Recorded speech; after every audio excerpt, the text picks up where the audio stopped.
carries in it the idea of the fall.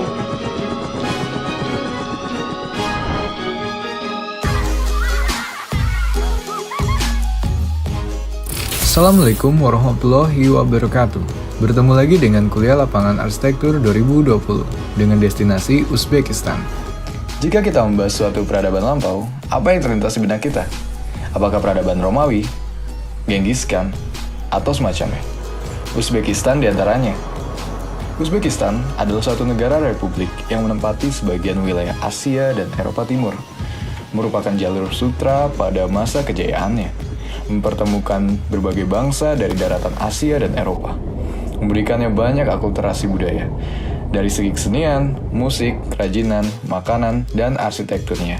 Republik Uzbekistan memiliki luas wilayah sebesar 447.000 km persegi dengan jumlah penduduk sekitar 29 juta jiwa. 80% penduduk Uzbekistan adalah etnis Uzbekistan yang mayoritas beragama Islam. Bahasa sehari-hari yang digunakan umumnya yaitu bahasa Uzbekistan dan Rusia. Kota ini tercatat sebagai pusat studi ilmiah dan tempat kelahiran Tamerlane atau yang biasa dikenal Amir Timur. Kota ini memelihara dengan baik tradisi kerajinan kuno, bordir, emas, tenun sutra, ukiran tembaga, keramik, ukiran kayu, dan lukisan kayu, dan dulunya merupakan sebuah kota yang berperan penting dalam jalur sutra dari Cina ke barat.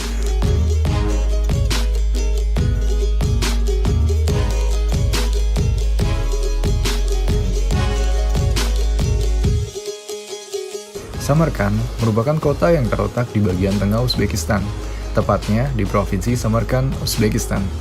Kota ini merupakan kota terbesar ketiga di Uzbekistan dan merupakan salah satu kota tertua di Asia Tengah karena sudah berdiri hampir 3.000 tahun lamanya. Tidak ada bukti yang jelas kapan terbentuknya kota ini, namun teori menyatakan Samarkand ditemukan antara abad ke-7 dan abad ke-8. Bangunan-bangunan inilah yang menjadi saksi bisu perjalanan bangsa ini. Kota itu adalah Samarkand, the ancient city of Uzbekistan.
Setiap bangunan lama memiliki cerita masa lampau yang terus-menerus menjadi cerita bagi generasi berikutnya.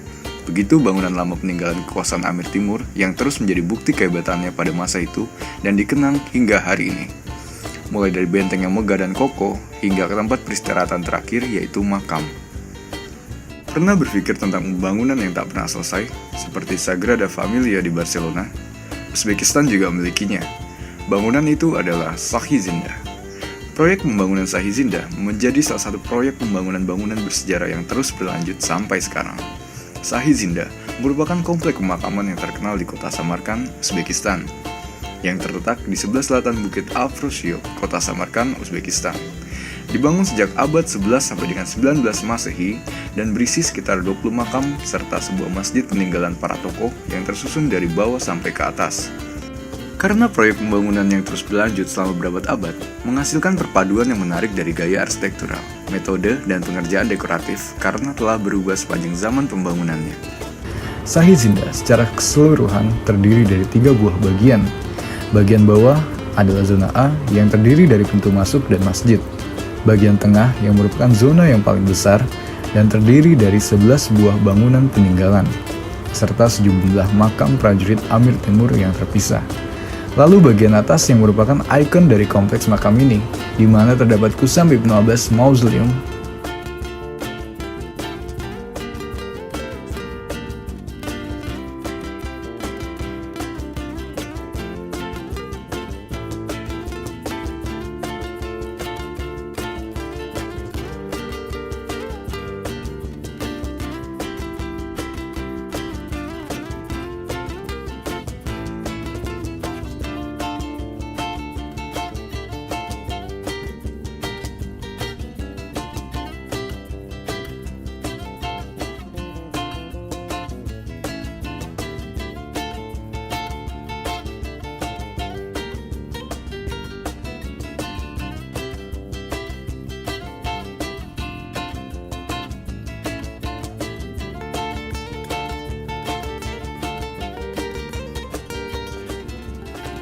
Sahizinda dalam bahasa Inggris berarti The Living King, yang ditujukan kepada Kusam Ibnu Abbas, yang dalam sejarahnya merupakan sepupu Rasulullah SAW, yang dikatakan bahwa beliau meninggal sebagai tentara pada saat pengepungan Arab pertama, Samarkand, tahun 77 Masehi. Namun, menurut legenda Samarkand setempat, Ibnu Abbas lolos dari maut dan hidup di bawah tanah. Kali ini, kami akan menjelaskan lebih mendalam mengenai objek amatan kami, yaitu zona B Sahizinda, atau bagian tengah dari kompleks makam Sahizinda. Dalam zona B, terdapat 11 bangunan, di antaranya yang terkenal yaitu Tughlu Tekin Mausoleum, Amirzadeh, Sirin Biko Aqwa Mausoleum, Sati Muk Aqwa Mausoleum, Usnad Ali Mausoleum, beberapa makam yang tidak diketahui, serta terdapat sejumlah jajaran makam prajurit Amir Timur yang meninggal dalam peperangan di bagian paling atas menuju ke gerbang zona C. Pada saat baru memasuki gerbang zona B, kita akan disambut dengan Amir Hussein Ibnu Tughlaq Tekin Mausoleum yang terletak di sebelah kanan paling bawah zona B. Tepat di depan Tughlaq Tekin berdiri Amirzadeh Mausoleum. Bangunan makam pangeran ini pernah mengalami renovasi bertahap pada tahun 1386, namun pada bagian atapnya tetap dipertahankan keasliannya. Bangunan makam Sati Muk Aqwa yang merupakan keponakan dari Amir Timur. Bangunan ini dibangun pada tahun 1372. Makam Usnad Ali dibandingkan makam lainnya memiliki perbedaan dalam bentuk geometrisnya yang lebih elegan, yang dibangun oleh arsitek dari Nasaf di tahun 60 sampai dengan 70-an pada abad ke-14. Konstruksi yang digunakan mengacu pada periode pra-Mongol dan mengambil unsur-unsur gaya arsitektur Islam, di mana tipikalnya menggunakan bentuk persegi yang ditutup dengan kubah ganda dan digawangi dengan portal melengkung yang masing-masing berorientasi ke arah koridor. Di bawah ruang makam adalah ruang bawah tanah yang biasa disebut sardab, di mana kuburan yang sebenarnya berada. Bata yang digunakan berbeda dengan bata zaman sekarang yang pada umumnya berwarna orange dan bertekstur dengan rata-rata ukuran 20 x 10 x 5 cm. Bata yang digunakan lebih panjang dan berwarna cenderung kuning, disebabkan oleh proses pembuatannya yang cukup berbeda. Pertama, adonan bata dicetak dan didiamkan dalam kurun waktu 15 sampai dengan 20 menit, lalu dikeringkan di bawah sinar matahari selama 1 sampai dengan 2 minggu, untuk kemudian dibakar lagi dalam suhu 500 derajat Celcius, sehingga bata tersebut berwarna kuning cerah. Selanjutnya, bata didinginkan selama 2 hari, untuk kemudian dibakar lagi dalam suhu 100 derajat Celcius, sehingga warna bata tersebut berubah menjadi lebih gelap, padat, kuat, dan memiliki tekstur yang sangat halus. Begitu juga pada bagian kubah. Kubah dibuat dengan bahan yang sama, namun dengan potongan yang lebih kecil, dan disusun membentuk pola kubah. Pada dinding fasad, bangunan makam di Sahizinda menggunakan sejenis keramik dan pahatan dengan 3 jenis teknik, yaitu mozaik, majulika, dan terakota, yang biasanya membentuk corak bunga dan kalimat Al-Quran atau nama-nama beberapa tokoh dan menghindari bentuk-bentuk manusia ataupun hewan. Mozaik, seperti yang kita ketahui, merupakan seni menciptakan gambar dengan menyusun kepingan-kepingan kecil sehingga bentuknya cenderung 2 dimensi. Kemudian ada terakota yang merupakan seni tanah liat dengan pahatan sehingga bentuknya cenderung 3 dimensi. Dan yang terakhir yaitu majolika yang merupakan gambar-gambar ukiran yang timbul. Ketiga jenis ornamen ini kemudian dilapisi dengan pewarna khusus dan dipoles sehingga mengkilap.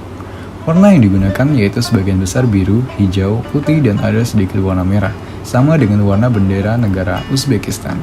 Warna-warna ini menerangkan negara Uzbekistan yang pada zaman dahulu begitu damai dan jauh dari peperangan.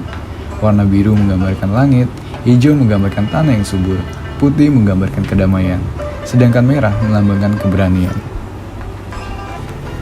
Saat ini, tampilan kompleks makam ini tidak 100% sama dengan aslinya, karena sedikit banyak mengalami perubahan, seperti penambahan ornamen di beberapa tempat dan penambalan bagian-bagian yang keropos dimakan zaman. Terlepas dari semua cerita legenda itu, bangunan bersejarah ini mampu bertahan lama dan tetap memiliki bukti keberadaan yang nyata, bertahan melalui kerasnya cuaca, perang, dan bahkan kehancuran. Namun tetap, Sahizinda adalah sebuah pemakaman tempat peristirahatan bagi mereka yang terkenal dan yang tak dikenal. Pembangunan pemakaman baru terus berlanjut. Terima kasih sudah menyaksikan, semoga video kami dapat bermanfaat dan memberikan pelajaran maupun pengetahuan baru bagi arsitek dan calon arsitek dalam membuat karya-karya baru. Wassalamualaikum warahmatullahi wabarakatuh. Katakan rahmat.